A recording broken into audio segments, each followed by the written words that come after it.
Hello বন্ধুরা, high, কেমন আছো তোমরা সবাই? আশা করি খুব ভালো আছো, আমিও ভালো আছি। বন্ধুরা, প্রত্যেক দিনের মতো আজকে আবার চলে এসেছি তোমাদের জন্য নতুন একটা ভিডিও নিয়ে।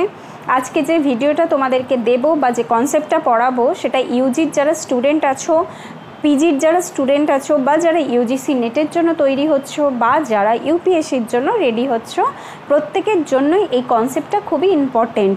তাহলে প্লিজ ভিডিওটা দেখো, যদি ভালো লাগে, কাজের মনে হয়, তাহলে বন্ধুদের সাথে ভিডিওটা শেয়ার করো, লাইক করো এবং চ্যানেলটা সাবস্ক্রাইব করে পাশে থেকো। আজকে আমি যেটা পড়াবো তার নোটটা আমি লিঙ্কে দিয়ে দেবো, যদি তোমাদের মনে হয় তাহলে নোটটা ডাউনলোড করো। এবং ভিডিওর শেষে যদি কোনো প্রশ্ন থাকে ভিডিও রিলেটেড, তাহলে আমাকে কমেন্ট বক্সে কমেন্ট করো, আমি অবশ্যই উত্তর দেব। তাহলে চলো ভিডিওটা শুরু করা যাক। আজকে আমি তোমাদের জিএস ঘুরের ইন্ডোলজিক্যাল পার্সপেক্টিভটা পড়াবো। বন্ধুরা, তোমরা সবাই জানো যে সমাজতত্ত্বের বা সোশিওলজির জনক হিসেবে আমরা অগাস্ট কোতের নাম পড়েছি। সেইভাবেই ভারতীয় সমাজতত্ত্বের জনক হলেন আমাদের জিএস ঘুরে বা গোবিন্দ সদাশিব ঘুরে। ভারতীয় সমাজতত্ত্বের জনক হিসেবে আমরা সদাশিব ঘুরের নামই পড়ে থাকি। জিএস ঘুরের জন্মের তারিখ হচ্ছে 1893 এবং মৃত্যুর তারিখ হচ্ছে 1983। বন্ধুরা, আমি কেন জন্ম এবং মৃত্যুর সময়কালটা বললাম, কারণ সমাজতত্ত্বে যখনই তোমরা কোনো সমাজতাত্ত্বিকদের পড়বে, তখনই তোমরা তাদের সমালোচনাগুলোও পড়বে। তো কোন সময় দাঁড়িয়ে কী পরিস্থিতিতে বা কী পার্সপেক্টিভে তাদের সমালোচনা করা হয়েছে, সেই টাইমিং পিরিয়ডটা কিন্তু খুবই ইম্পর্টেন্ট। তাই তোমরা যখনই কোনো সোশিওলজিস্টদের পড়বে, প্লিজ তাদের জন্ম এবং মৃত্যু তারিখটা দেখে নেবে এবং সেই সময়সীমাটা মাথায় রেখেই কিন্তু সোশিওলজিস্টদের পড়বে। ওকে, তাহলে কি বললাম যে জিএস ঘুরে হলেন সমাজতত্ত্বের, ভারতীয় সমাজতত্ত্বের জনক। জিএস ঘুরের হাতেই বম্বে বিশ্ববিদ্যালয় সমাজতত্ত্ব বিভাগের সৃষ্টি হয়। অ্যাকচুয়ালি এখানে বলা দরকার যে বম্বে বিশ্ববিদ্যালয় সর্বপ্রথম প্যাট্রিক গিডিসের হাতেই কিন্তু সমাজতত্ত্ব বিভাগের জন্ম হয়। কিন্তু জিএস ঘুরের অবদান এতটাই বেশি ছিল যে ডিপার্টমেন্ট বা বিভাগ অনেক উজ্জ্বল হয়ে উঠেছিল ওনার সময়সীমায়। তো তার জন্যই আমরা জিএস ঘুরেকেই বলে থাকি যে ওনার হাত ধরেই বম্বে বিশ্ববিদ্যালয় সমাজতত্ত্ব বিভাগের জন্ম হয়। ঠিক আছে, এছাড়াও জিএস ঘুরের আরও অনেক অবদান রয়েছে সমাজতত্ত্বে, যেমন ইন্ডিয়ান সোশিওলজিক্যাল সোসাইটির জন্ম কিন্তু জিএস ঘুরের হাতেই। এছাড়াও জিএস ঘুরের অবদানের মধ্যে থেকেই একাধিক সমাজতাত্ত্বিকরা কিন্তু বেরোয়।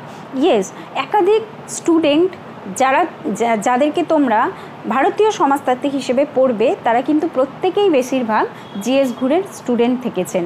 ঠিক আছে, তাহলে বললাম যে জিএস ঘুরের প্রচুর অবদান রয়েছে সমাজতত্ত্বে। এরপর আসি ওনার ইন্ডোলজিক্যাল পার্সপেক্টিভ বা অ্যাপ্রোচে। বন্ধুরা, প্রত্যেকেরই কিছু না কিছু বা কোনো না কোনো দৃষ্টিভঙ্গি থাকে সমাজকে দেখার। আমিও কি অন্য কোনো দৃষ্টিভঙ্গিতে সমাজকে দেখি, বা তুমিও অন্য কোনো রকম দৃষ্টিভঙ্গিতে সমাজকে দেখো। সেইভাবেই কিন্তু সমাজতাত্ত্বিকেরাও নিজেদের দৃষ্টিভঙ্গির ভিত্তিতে সমাজকে দেখেছিলেন। সেইভাবেই জিএস ঘুরে ইন্ডোলজিক্যাল অ্যাপ্রোচের মাধ্যমে সমাজকে দেখেছেন। তো ইন্ডোলজিক্যাল অ্যাপ্রোচটা কি তাহলে বলি। জিএস ঘুরে বা গোবিন্দ সদাশিব ঘুরে বিশ্বাস করতেন যে ভারতীয় সংস্কৃতি হচ্ছে ইউনিক বা অন্যরকম। তাই ভারতীয় সংস্কৃতি বা ভারতীয় সমাজকে যদি বুঝতে হয় বা জানতে হয়, তাহলে সেটা ভারতীয় প্রেক্ষাপটে বা ইন্ডিয়ান সোসাইটিতে দাঁড়িয়েই আমাদেরকে বুঝতে হবে। আমরা যদি মনে করি যে পাশ্চাত্য শিক্ষায় শিক্ষিত হয়ে আমরা ভারতীয় সমাজ বা সংস্কৃতিকে বুঝতে পারবো, তাহলে জিএস ঘুরে সেটাতে বিশ্বাসী ছিলেন না। জিএস ঘুরে সর্বদাই বিশ্বাস করতেন যে ভারতীয় সংস্কৃতি বা সমাজকে যদি বুঝতে হয়, বা সেই রিলেটেড যদি কনসেপ্ট আমাদের দিতে হয়, তাহলে ভারতীয় প্রেক্ষাপটেই কিন্তু আমাদেরকে বুঝতে হবে। এবং এটা কিভাবে বুঝবে? ভারতীয় বিভিন্ন ঐতিহাসিক বা ধার্মিক পুঁথিপত্রের মাধ্যমে। সেটা রামায়ণ হতে পারে, মহাভারত হতে পারে, একাধিক। ভারতীয় সমাজ বা সংস্কৃতিকে বোঝার জন্য উনি বিভিন্ন ঐতিহাসিক বা ধার্মিক পুঁথিপত্রের ওপরই বিশ্বাস করতেন, যে সেগুলো স্টাডি করেই আমরা কিন্তু ভারতীয় যে সমাজ, তার অরিজিনাল যে প্রেক্ষাপট বা অরিজিনাল যে পরিস্থিতি, সেগুলোকে আমরা বুঝতে পারবো। তো এই যে ভারতীয় প্রেক্ষাপটকে বোঝার জন্য ভারতীয় প্রেক্ষাপটেই দাঁড়িয়ে আমাদের বুঝতে হবে, এবং সেটা বিভিন্ন পুঁথিপত্রের মাধ্যমেই আমাদের বুঝতে হবে, এই পার্সপেক্টিভটাই হচ্ছে ইন্ডোলজিক্যাল পার্সপেক্টিভ বা ইন্ডোলজিক্যাল অ্যাপ্রোচ। ঠিক আছে, আশা করি ইন্ডোলজিক্যাল অ্যাপ্রোচটা ক্লিয়ার হয়েছে। তো জিএস ঘুরে বন্ধুরা বিশেষ করে বুক ভিউয়ের ওপর বিশ্বাসী ছিলেন। সমাজতত্ত্বে বিভিন্ন কনসেপ্ট দেওয়ার মাধ্যমে উনি বুক ভিউয়ের ওপরে বিশেষ করে বিশ্বাস করতেন। তার মানে এই নয় যে উনি ফিল্ড রিভিউ বা ফিল্ড ভিউ করেননি, কিন্তু ওনার প্রাথমিক যেটা কাজ বা বিশ্বাস ছিল সেটা বুক ভিউয়ের ওপরই ছিল।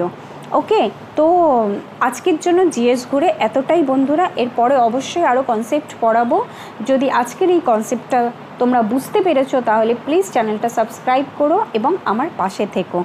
আর যদি কোনো প্রশ্ন থাকে তাহলে কমেন্ট বক্সে প্লিজ কমেন্ট করো। তাহলে আজকের জন্য এতটাই। শুভরাত্রি।